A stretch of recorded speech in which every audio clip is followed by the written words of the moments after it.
Welcome back to the channel, and thanks for joining me in the dark.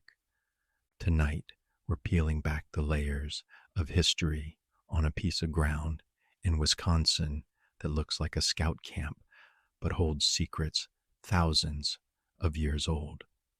The story you're about to hear comes from one of my own experiences, a night in 1998 that fundamentally changed how I view the wilderness and the past.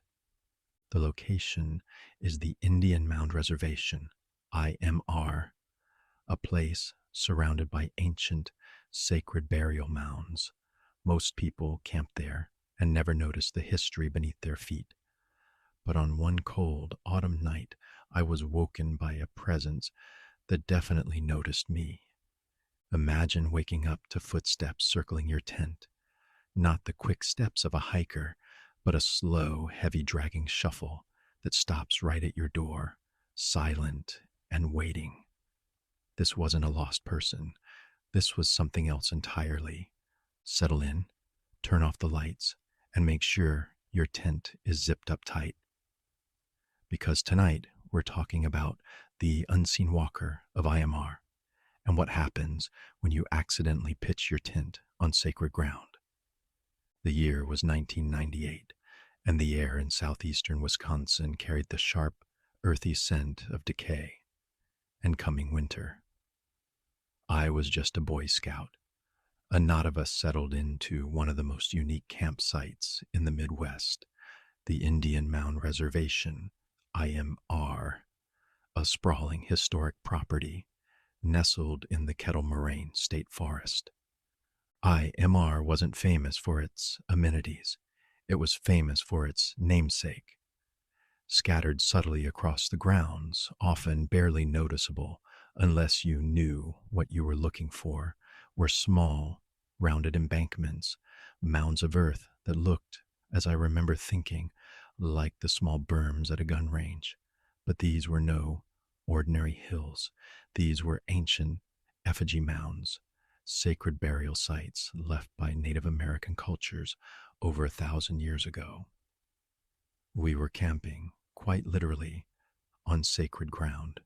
We pitched our tents without a second thought, cracking jokes and settling into the usual campsite camaraderie.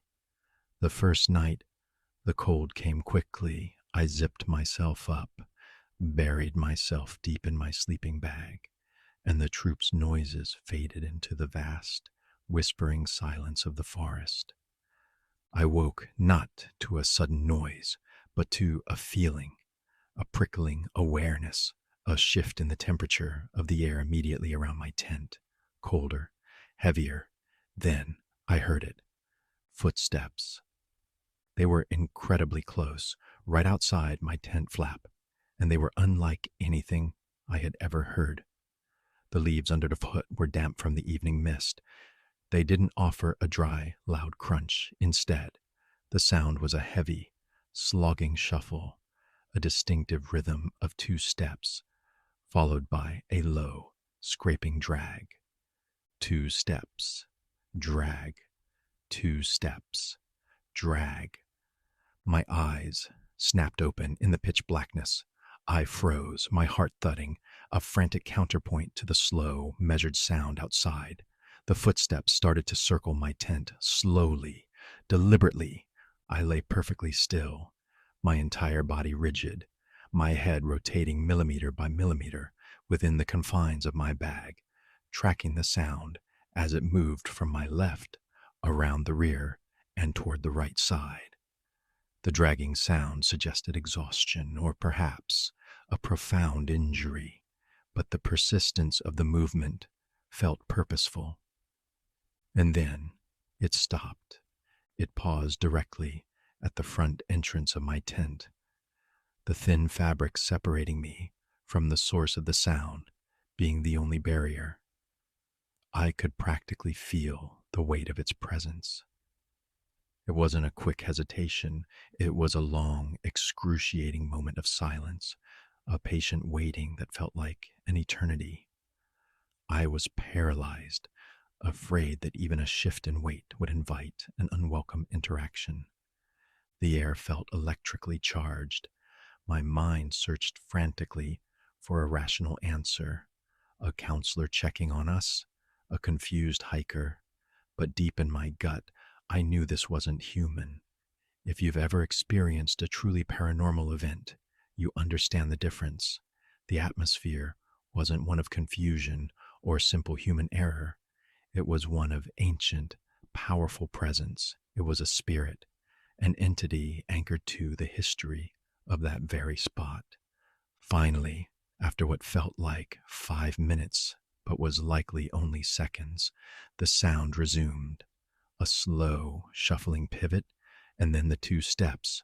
Drag continued its circuit, moving back around the tent the other way.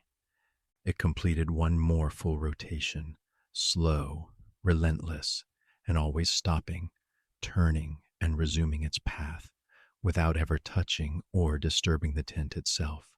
After the third lap, the footsteps began to fade, moving away from my tent, the sound slowly swallowed by the immense silence of the forest, until I was left alone with the deafening beat of my own heart. I didn't sleep again that night. I listened to every cricket chirp, every limb falling, trying to discern the sound of its return. The next day, I didn't mention it. Who would believe me? That night, I slept lightly, every muscle tense, but the experience was not repeated. It wasn't until years later, when I researched IMR and the effigy mounds, that the true weight of that night settled on me. I learned that these were the protected resting places of the Ho-Chunk Winnebago people, sacred sites where the dead were carefully laid to rest. The disturbing feeling I had that I was intruding was validated by the land itself. The walker wasn't a mischievous ghost trying to scare a scout. Perhaps it was a sentinel, a long-ago traveler, or an ancient ancestor, simply walking the boundaries of a place where they still belong. My encounter at the Indian Mound Reservation taught me that some places are not just geography, they are history, and sometimes that history walks. And the sound of an unseen presence dragging its feet on the dead leaves of autumn is a sound I will carry with me forever. What do you think was outside my tent that night? Was it the spirit of an ancestor walking the boundary of those sacred mounds? Or was it just the wind playing tricks on a terrified kid? Let me know your theory in the comments below. This story makes you realize that when you visit places like the Indian Mound Reservation, you're not just camping, you're stepping onto thousands of years of history. Have you ever had an encounter on historic or sacred ground? If you have a true story about a night in the woods, a chilling encounter, or a place where the past refused to stay buried, send it to me. I might tell it right here on the channel. Thanks for watching. Hit that like button if this story gave you chills. And don't forget to subscribe and ring that bell so you don't miss the next dark tale from the shadows. Until next time, stay safe out there and watch where you pitch your tent.